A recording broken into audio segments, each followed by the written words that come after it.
कलेजा थाम कर बैठो विजय, देखते जाना आज जीत मेरी ही होगी। विजय की डिक्शनरी में हार का शब्द है ही नहीं प्राणलाल। अच्छा, अगर नहीं है तो आज प्राणलाल लिख देगा।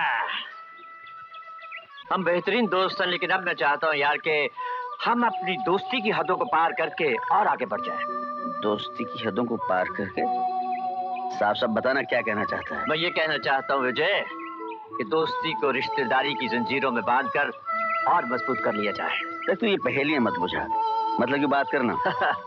यही कि तुम्हारी ये खूबसूरत नन्ही सी गुड़िया सी बहन है और मेरा एक हैंडसम और एक बेटा है जो कल ही अजमेर से अपनी पढ़ाई खत्म करके वापस लौट रहा है। उसके आते ही मैं उसे तुम्हारे पास ले आऊंगा, फिर तुम उसे अच्छी तरह से देख लेना। देखने की क्या जरूरत है प्राण, लेकिन जरा वक्त लगेगा। तुम तो जानते हो शोभा बेंगलोर में पढ़ाई कर रही है, पढ़ाई खत्म करने के लिए कम से कम 1 साल तो लगेगा। नो प्रॉब्लम, पढ़ाई खत्म हो जाने दो पहले। ठीक है, उसे आ जाने दो, मैं उससे बात करता हूँ। लेकिन एक बात सुन लो, वो अपने भाई को भगवान से भी बड़ा दर्जा देती है, मेरी किसी बात को नहीं टालती। और तुम भी एक बार अपने बेटे से तो पूछ लो। अरे सवाल ही पैदा नहीं होता पूछने का।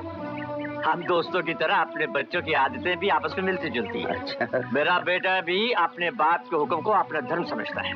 माधव सिंह, एक जमाने में मेरे बाप के भी 999 जहाज पानी में चलते थे। अच्छा, पानी में? और क्या? अच्छा क्या? और मेरा बाप मोहब्बत के समंदर में डुबकियां लगाया करता था। हाँ? एक दिन तूफान आया, सब कुछ बह गया, एक साइकिल तक नहीं बची। इसलिए नौकरी करनी पड़ी, वरना जरूरत क्या? अरे लगता साहब आ गए, इधर जाऊं कि उधर जाऊं? बात बोलता हूँ।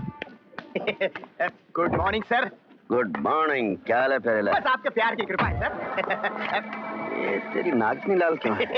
सर लाल तो मेरे नाम के साथ जुड़ा हुआ है, प्यारे लाल। मेरी सर्दी जाती नहीं, सर्दी हो, गर्मी हो, बरसात हो, इलेक्शन हो या पार्लियामेंट का सेशन हो, सर्दी के बादल मेरे नाक पे हमेशा छाए रहते हैं। सिर्फ नाक पर या... हल्का हो गया सर, हल्का हो गया सर। मेरी आधी तनख्वाह तो रुमाल खरीदने में चली जाती है। Welcome to your ship sir. और ये क्या? Fine sir. सब ठीक है ना? Your ship is excellent sir. ये शिप मेरा ही नहीं, आप सबका है। इसे औलाद की तरह प्यार करना, ये जिंदगी भर तुम्हारे साथ वफादारी करेगा। Definitely sir.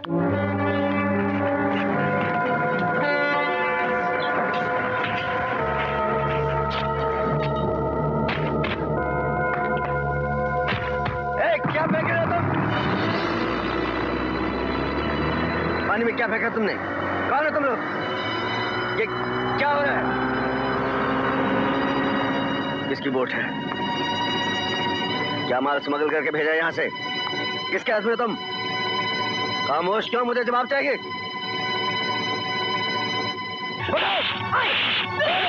मत मारिए मालिक, मत मारिए, मैं बताता हूँ। उस बॉक्स में अफीम थी। मैं तुम्हें जिंदा नहीं छोड़ूंगा, जिंदा नहीं छोड़ूंगा तुम्हें।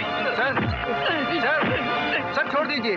कैप्टन, ऐसे लोगों को मेरे शिप पर कैसे रखा तुमने? मैंने खुद नहीं रखा सर, आप ही ने सिफारिश की थी। मैंने? जी हाँ सर, इन्हें आपके दोस्त प्राणलाल जो इंपोर्ट एक्सपोर्ट का बिजनेस करते हैं, उन्होंने रिकमेंड किया था। लेकिन आपने बिना कोई छानबीन किए और इंटरव्यू लिए बगैर रखने को कहा और हमने रख लिया सर। साफ साफ बताओ, मेरे जहाज पर ये स्मगलिंग का धंधा कब से चल रहा है? और प्राणलाल जैसे शरीफ आदमी की सिफारिश तुम लोगों ने कैसे हासिल की? बताओ, बताओ, मैं तुम्हारी खाल फेंक दूंगा। बताओ, बताओ जल्दी, बताओ। आपके जहाज पर हम लोग काफी दिनों से अफीम की स्मगलिंग कर रहे हैं और स्मगलिंग के लिए प्राणलाल साहब ने हमें यहाँ रखवाया था। बकवास मत करो। प्राणलाल जैसे शरीफ और बाइज्जत आदमी को बदनाम करते हुए शर्म नहीं आती तुम्हें? बताओ कौन है तुम? सर हम लोग समझते थे कि आप दोनों दोस्त हैं और आप दोनों मिलकर ही स्मगलिंग करते होंगे, इसीलिए हमने यहाँ नौकरी कर ली।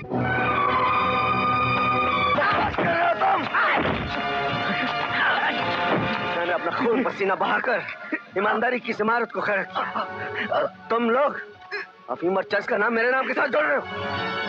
मैं तुम्हारा हलक चीर कर तुम्हारी जबान अलग कर दूंगा। मुझे लगता है ये प्राणलाल साहब का ही काम है। उन्होंने आपकी दोस्ती का सहारा लेकर और आपकी ईमानदारी का फायदा उठाकर यहाँ पर स्मगलिंग चालू करवा दी, ये सोचकर कि आप पर तो कोई शक ही नहीं कर सकता। बिल्कुल सही सर। शायद तुम ठीक कह रहे हो प्यारे लाल। अगर प्राणलाल ने ऐसा किया है तो मैं ऐसा सबक सिखाऊंगा उसे कि वो जिंदगी भर याद रखेगा।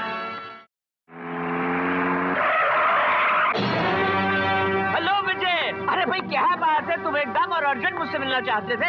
खैरियत तो है? मैं आज तुम्हें ऐसी खुशखबरी सुनाने वाला हूँ जिसे सुनकर तुम्हारे पैरों तले से जमीन निकल जाएगी। अच्छा, और मैं जो तुम्हें एक ऐसी जबरदस्त सरप्राइज देने वाला हूँ जिसे देखते ही तुम खुशी से पागल हो जाओगे। अमर, अमर बेटे अंदर आ जाओ। नमस्ते। यह है मेरा बेटा अमर, जो कल ही अजमेर से अपनी पढ़ाई खत्म करके वापस लौटा है। क्यों, है ना जबरदस्त सरप्राइज? हाँ, इस बेचारे की खुशकिस्मती को भी तुमने 4 चांद लगा दिए। Thank you, thank you. अरे भाई हाँ, वो तुम्हारी खुशखबरी का क्या हुआ जो तुम हमें सुनाने वाले थे? डोंट बी इम्पेशेंट प्राण। अरे लाल,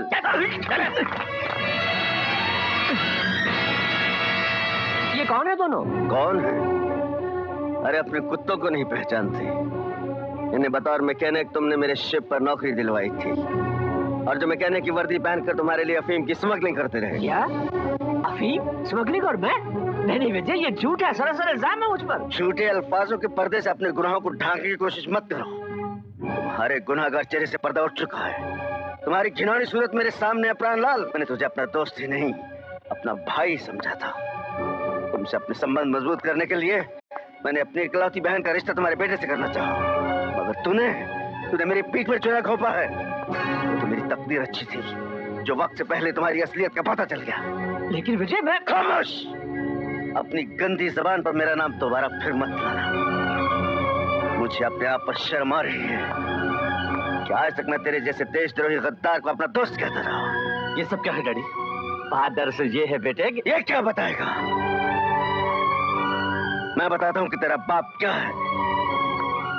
ये बहुत बड़ा स्मगलर है, कानून का दुश्मन है, बेईमान है। दौलत की दुनिया में तो ये बहुत बड़ा आदमी है ही, मगर बेईमानी की दुनिया में ये बहुत बड़ा शैतान है। बस मुझे बस, बहुत बोल चुके हो तुम।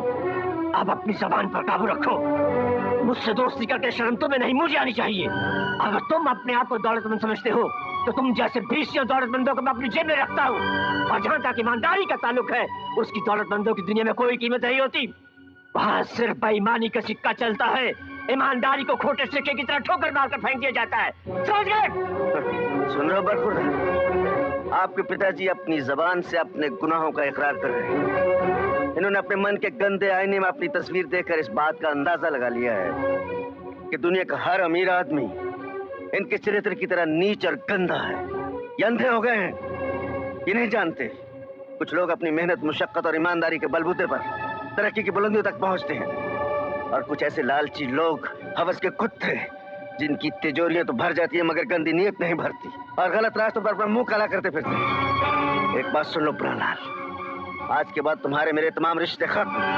अपनी गंदी सूरत लेके यहाँ से दफा हो जाओ। और हाँ, एक बात और सुन लो, अब किसी ने मेरे जहाज पर स्मगलिंग तो एक तरफ, आंख उठाकर भी देखा तो आंखें नोच लूंगा। अगर फिर मेरे सामने आए तो मैं तुम लोगों को जिंदा जला दूंगा। अरे इसकी बहन क्या चीज है? मैं तेरे लिए हजारों राजकुमारियों को रिश्तेदारी में लगा दूंगा। तेरा बाप कोई मामूली आदमी नहीं है। चलो बेटे, मुफत जाओ अपने चोर बाप के साथ।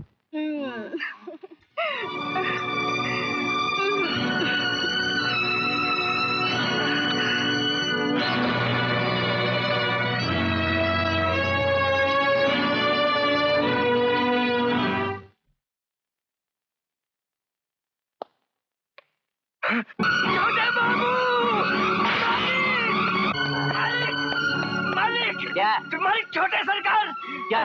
मालिक, मैं अपनी जबान से कुछ नहीं कह सकता मालिक। आप खुद चल के देखिए। क्या? आइए मालिक, आइए। अरे क्या हुआ? मालिक,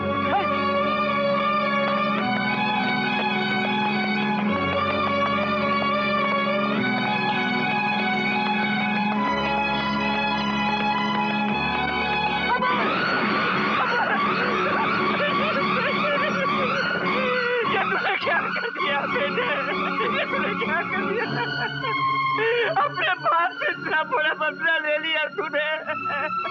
अरे बेटा, तेरे सिवा इस दुनिया में मेरा है ही और कौन? बेटे, बेटे,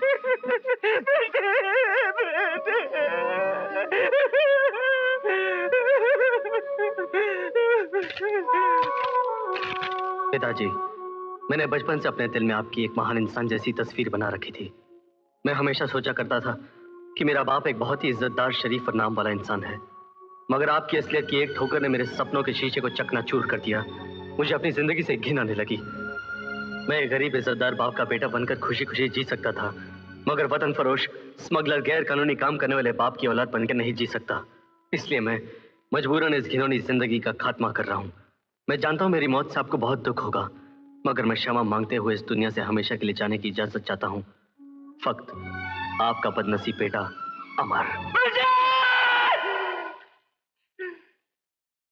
मेरा बेटा मरा नहीं है, तूने उसे मार दिया है। मेरे इकलौते बेटे की मौत का जिम्मेदार तू है। मैं तुझसे वो बदला लूंगा कि तेरी जिंदगी का हर दिन मौत और बेइज्जती के रंग में डूबा हुआ होगा। मैं तुझे नहीं छोड़ूंगा विजय। आज से मेरा इंतकाम शुरू।